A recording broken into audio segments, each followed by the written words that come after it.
we sit last in the shade to read a book, or even watch the leaves blow by, or even just pondered life's mysteries? What has happened to our world? It seems that everywhere we turn, we have a commitment.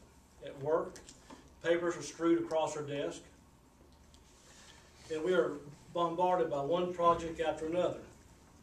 At home, there's a PTA meeting, a child sporting event, or a family function. The house is a mess. The clothes are piling up. You try to keep up with the Joneses, and now we're flat broke. The heck with your neighbor, he's a jerk.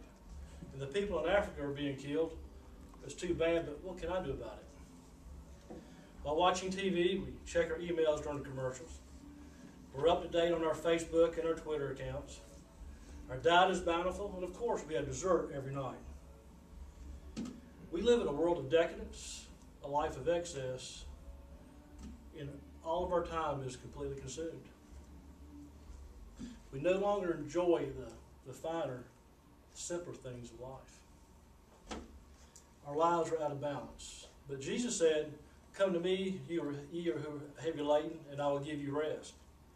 But one of our founding forefathers, through his faith in the Puritan Church, developed the 13 virtues. It helped him, and it could help us in our frenzied society. Mr. Toastmaster, fellow Toastmasters and guests, this founding forefather was Benjamin Franklin. He was an amazing man, an ambassador, an inventor. You may remember some of his inventions was the bifocal, the lightning rod, and let's see, what was a simple odometer to measure the postal routes. But he went to Europe some 8 times as an ambassador, and on these trips he had time to think. And on one such trip, he developed the 13 virtues. Taken from Latin, the word virtue means strength and manliness. And to acquire these virtues in one's life would be no ordinary effort. But he drew a graph, and each week he would practice one virtue.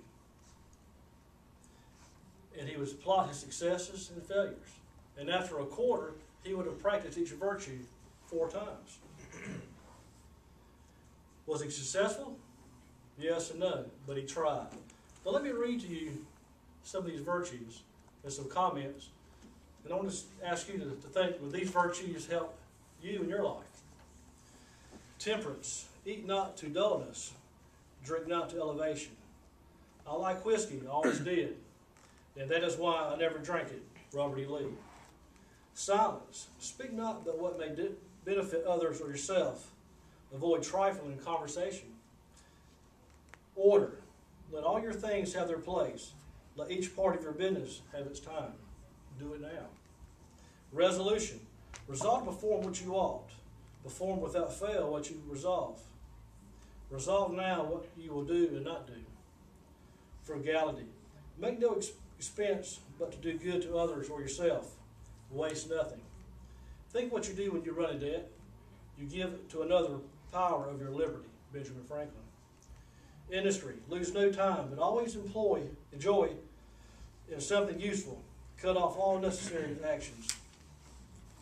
It is amazing how much you can get done if you're always doing. Thomas Jefferson. Use no hurtful deceit. Think innocently and justly. And if you speak, speak accordingly. Justice. Waste wrong none by doing injuries or admitting the benefits that are your duty. Apathy is perhaps the greatest impediment to justice.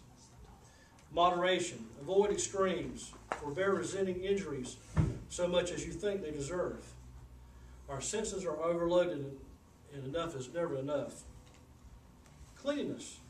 Tolerate no uncleanness in body, clothes, or habitation. Tranquility. Be not disturbed at trifles or accidents, common or unavoidable. Don't be irritated over things or people you can't control. Chastity.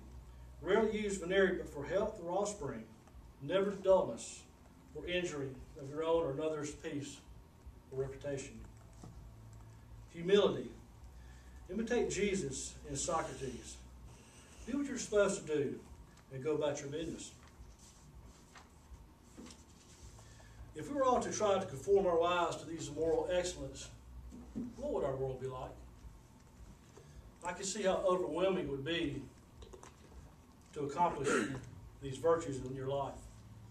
But John Wooden once said, when you improve a little each day, eventually big things occur. And he went on to say further, seek small improvement one day at a time. This is the only way it will happen. But when it does, it'll last. But would you consider adopting these virtues into your life? Easier said than done? Impossible? That's true. But if your life seems to be out of control, and you feel that these virtues would help put control and sanity back in your life, ask yourself this one question. Are you the master of your fate, and are you the captain of your soul?